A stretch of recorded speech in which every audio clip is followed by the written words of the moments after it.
We wouldn't want to be in a war of words with any of these iconic figures. Welcome to WatchMojo.com, and today we're counting down our picks for the top 10 epic military and political quotes in history. Before we begin, we publish new content every day, so be sure to subscribe to our channel and ring the bell to get notified about our latest videos. For this list, we're looking at legendary, intimidating, or inspiring quotes attributed to real historical, political, or military figures. Number 10.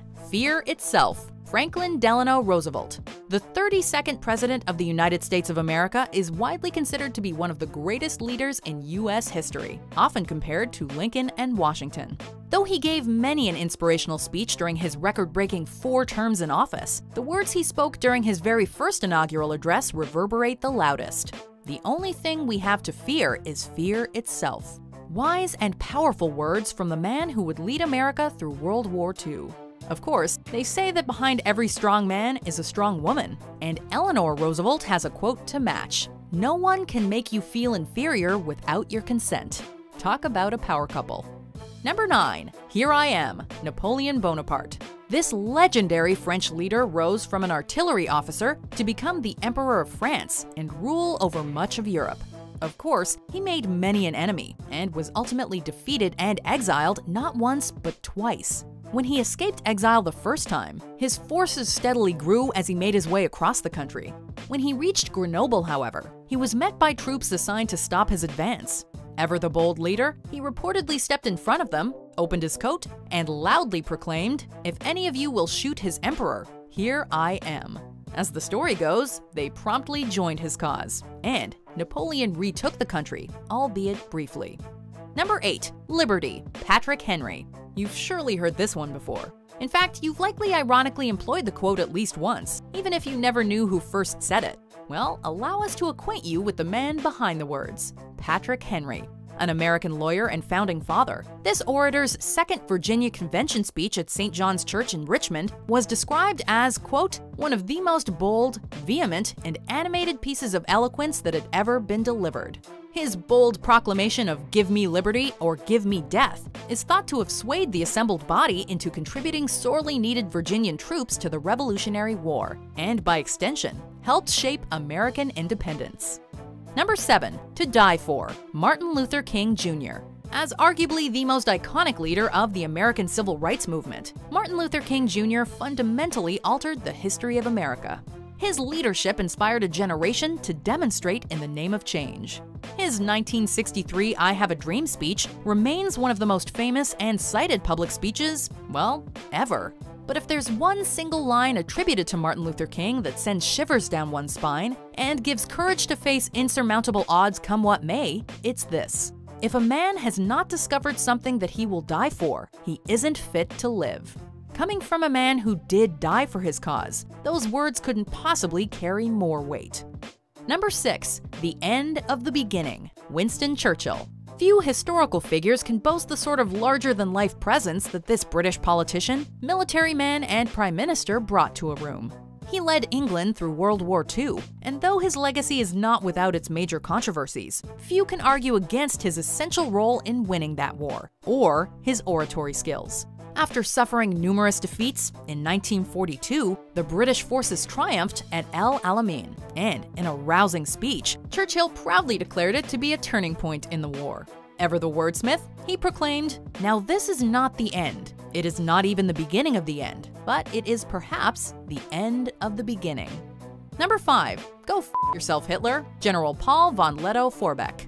This German World War I general is famous for his East Africa campaign, during which he managed to hold off a force of 300,000 soldiers with just 14,000 troops of his own. Germany lost World War I, but von Lettow-Vorbeck walked away a legend. When Hitler rose to power, the general was opposed to the Führer, who nonetheless offered him a position as ambassador to the court of St. James. Like some other quotes on our list, the exact wording of von Lettow-Vorbeck's cannot be verified, but it was an extremely strong no, with the most popular presumed wording being something that roughly translates to "go f*** yourself." Take that, Nazis!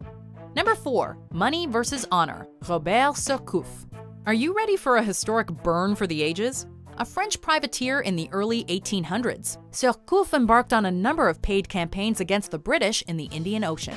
As the story goes, the British were not impressed with the financial motivations of their foes, and after being defeated by Surcouf, one captured officer aimed to insult the privateer by proclaiming, "You French fight for money, while we fight for honor." To which Surcouf reportedly replied, likely without missing a beat, "Each of us fights for what he lacks most." Ouch. Number 3. Alexander is greater than Darius. Alexander the Great.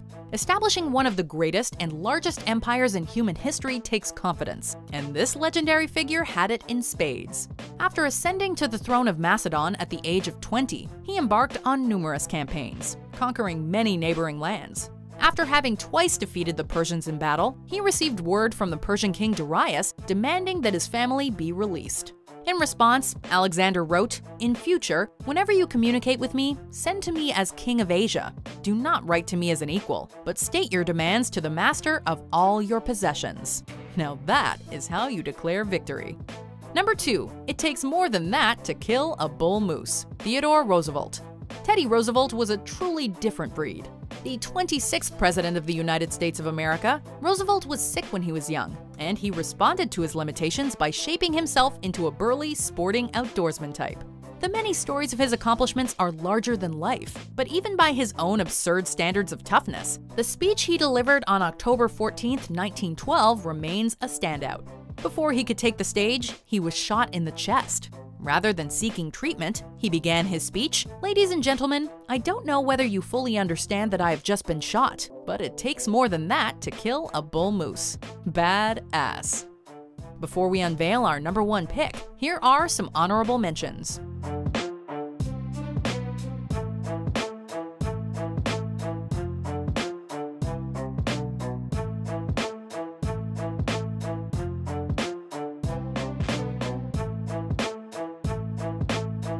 Number 1. If. The Spartans.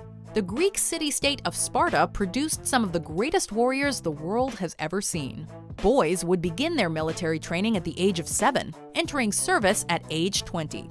In addition to combat skills, they were also taught to be quick-witted with their words. When Philip II of Macedon, Alexander the Great's dad, sent word of his intention to conquer Sparta, he is quoted as warning them, "You are advised to submit without further delay, for if I bring my army into your land, I will destroy your farms, slay your people, and raze your city." To this, the Spartans supposedly replied with one word: if. Philip never conquered Sparta.